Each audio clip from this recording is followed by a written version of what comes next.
O Instituto Vladimir Herzog está lançando o projeto Usina de Valores, que tem o objetivo de disseminar e disputar valores que possam promover uma cultura de direitos humanos, focando nos valores da dignidade humana, da escuta ativa, do engajamento político e da coexistência nas diferenças. E nós vamos conversar agora com a coordenadora do projeto Usina de Valores, Renata Aquino, que é pedagoga e especialista em psicossociologia da juventude e políticas públicas. Bom dia, Renata, tudo bem? Bom dia, Rodrigo, tudo bem? Prazer estar aqui. Renata, o que é a usina de valores e como esse projeto vai ser desenvolvido?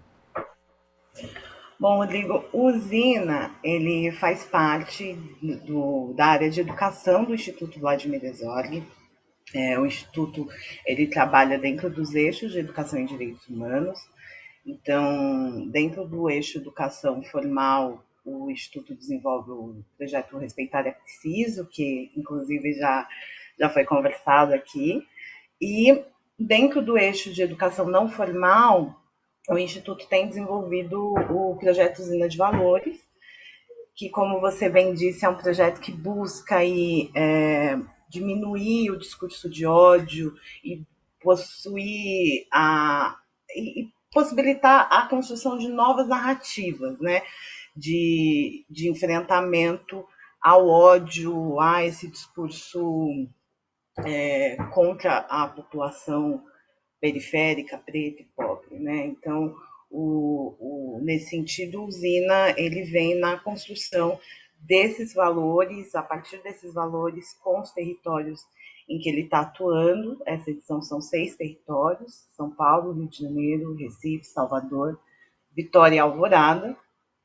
E a ideia é construir com essas lideranças comunitárias e lideranças religiosas percursos formativos em direitos humanos que possam construir e fortalecer redes de diálogo e de apoio às suas comunidades.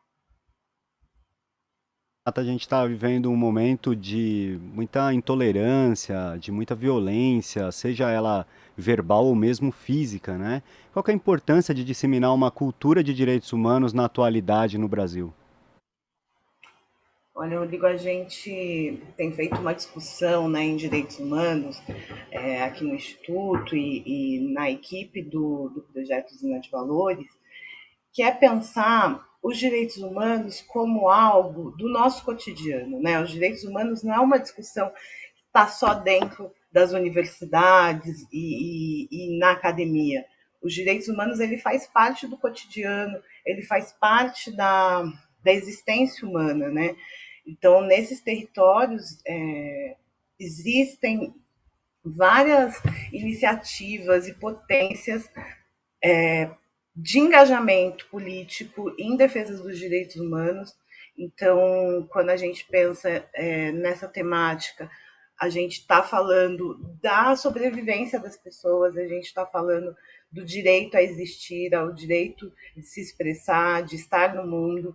Então, nesse sentido, a Usina ele vem fortalecer esse espaço, né, comunitário, esse espaço de diálogo. Então, penso que essa discussão ela é imprescindível para esse momento que a gente vive. É um momento em que a gente precisa se fortalecer, precisa construir novas formas e fortalecer as formas que já existem de coletividade, de força, né, popular.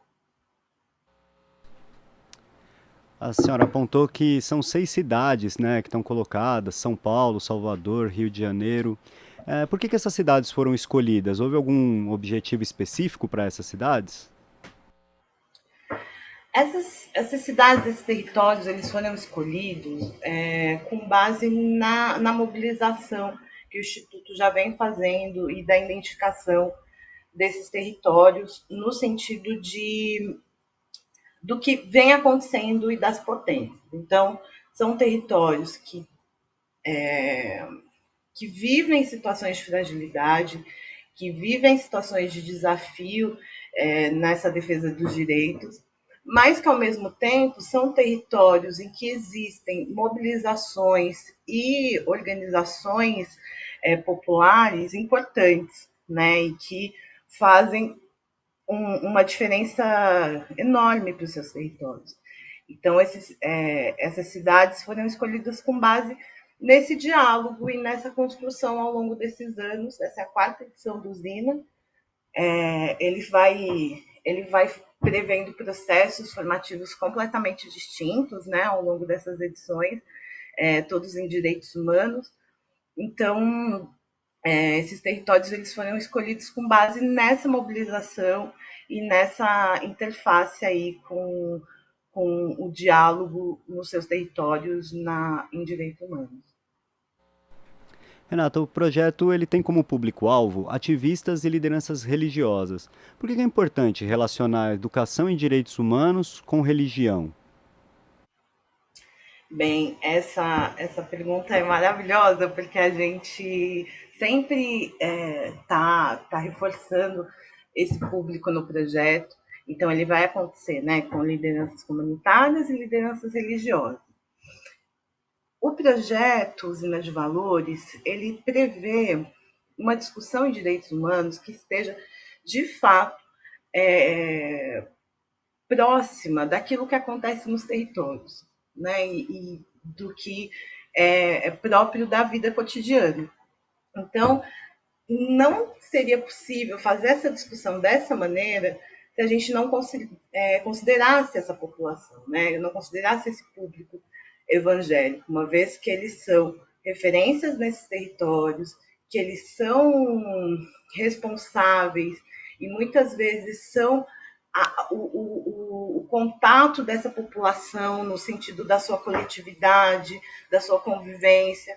Então, trazer esse público para perto, para entender que narrativas são essas, para construir juntos novas narrativas e fortalecer formas de diálogo que não sejam de ódio, né, que sejam, né, nessa lógica da cultura de paz, para a gente é imprescindível, né, ter esse público para poder, inclusive, articulá-lo com as demais lideranças que não são evangélicas. Então, o Zina ele tem também essa característica de promover e de fortalecer esses encontros, né? Se eles não existirem. Mas se eles existem, como que a gente potencializa no sentido de garantir diálogo, de garantir uma rede de proteção para essas comunidades. Renata, as inscrições para o projeto começam em março. Como que as pessoas interessadas podem se inscrever? Como que vão ser realizadas as atividades desse projeto? Tá? As atividades do projeto, nessa edição, elas precisaram levar em conta o cenário que a gente vive hoje de pandemia, né? Então, esse Usina, ele foi todo adequado para que houvessem atividades semipresenciais e atividades online. Então, o percurso ele vai ser feito principalmente em plataformas online, o que é um desafio, uma vez que a gente sabe da questão da internet, da conexão nos territórios periféricos. E aí, mais uma vez, essa questão da rede e de potencializar os espaços públicos desses territórios aparece em cena, né? Então, esse projeto ele vai acontecer basicamente, principalmente online. As inscrições vão acontecer a partir da segunda semana de março. E por meio das plataformas, das mídias sociais do Instituto, @VladimirHerzog, as pessoas podem entrar nos links e acessarem para fazer suas inscrições, serão muito bem-vindos. Vai ser um projeto lindo. E, de qualquer forma, também já quero convidar todo mundo que está ouvindo a gente para acompanhar esse percurso, né? A gente vai divulgar aí nas mídias e de alguma forma, compartilhar e tentar criar o diálogo também por esse caminho, né?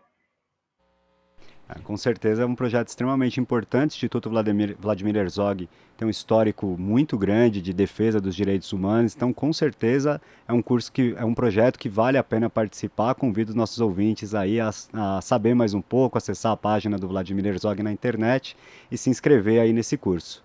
Renata, agradeço sua participação aqui no Jornal Brasil Atual de hoje e um bom dia para você. Eu que agradeço, um bom dia a todos.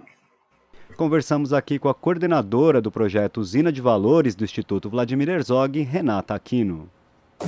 Você está ouvindo Jornal Brasil Atual. As notícias que os outros não dão.